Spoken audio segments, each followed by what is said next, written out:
Yeah. And as I said, I mean, he benefited, Kyle Busch benefited, Joey Logano, your man, finishes third when he was nowhere all day. Ross Chastain, you just mentioned him. He gets a top 10 for the first time since his Darlington incident with Kyle Larson that sort of sent him into a slump. And all of that was because of that first caution. All of those guys had pitted right before that first caution, and that worked to their benefit. I thought it was interesting, Kyle. The second caution in the race comes out for Denny Ham on the pole sitter, smacks the wall, ends up finishing last. But it sets up this scenario with a restart with 15 to go. You got 32 cars in the lead lap. Only 3 cars elect to stay out. Chase Elliott, Ryan Blaney, Tyler Reddick. It didn't really work out for Blaney and Reddick. I want to get to Reddick in a second, but let's talk about Chase for a minute because he cycles from 13th to 1st by staying out, hangs on and gets a top 5.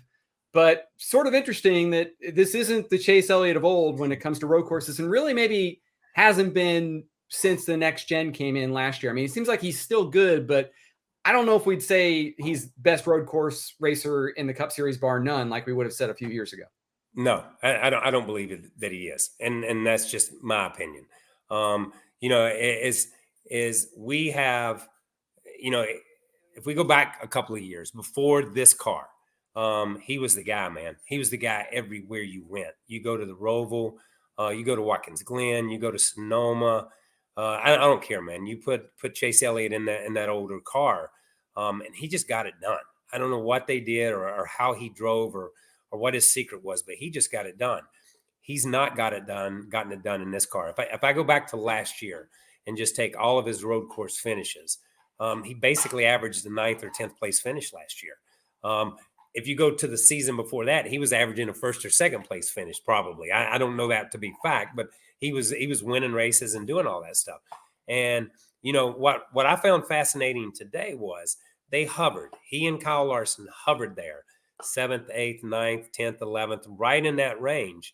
And when they all came down pit road, when the pit cycle, when the first caution came and all those guys leapfrogged. They made a great call early on. And they went from 12th or 13th up to 2nd or 3rd, and kind of hung there in the top 5.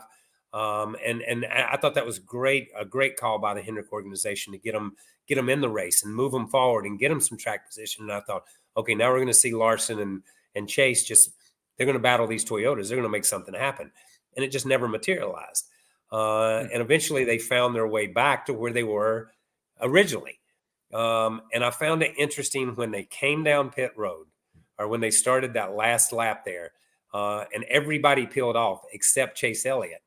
Then in my mind, they said, we can't win this thing. We're just going to get the best finish we can out of it. That was, they conceded to defeat at that point in time. Chase Elliott was not going to hold those guys off on 10 or 15 lap tires or 6 or 7 lap tires when they had on new tires. Just was not going to happen. I thought he did a great job to hold off Christopher Bell and some of those guys and finish 5th.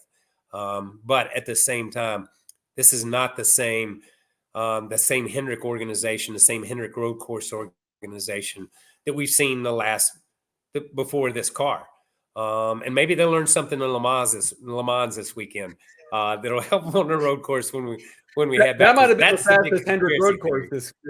The fastest Hendrick road course car this weekend might have been in Le Mans, right? Yeah, it was in France. That's the problem. That was the problem this weekend. So, but they're just far enough off. They're a little off on the road course. I expected William Byron to be better. I expected Alex Bowman to be better. I mean, because I think Alex is a really good road racer. And Kyle Larson, I mean, if you look at the charts from practice and stuff, why didn't he just lap the field?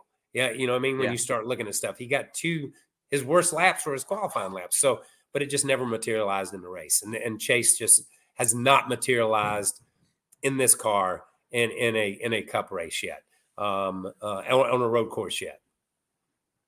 Yeah, Chase Elliott finishes 5th, best of the Hendrick Armada. Larson was 8th.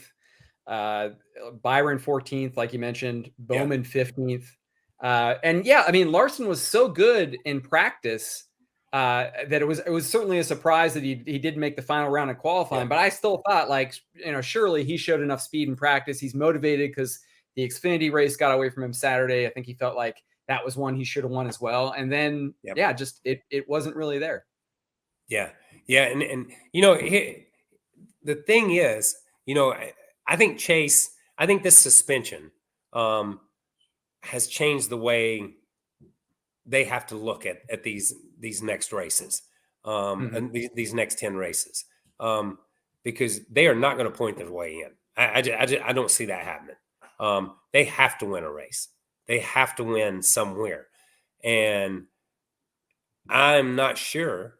And my memory fades with each passing day, but I'm not sure that I've seen a race this year that I felt like they could win anywhere. And I'm not just talking road course. I'm talking Daytona, Talladega, Charlotte, any place that we've been. I've just not seen them be that contender yet.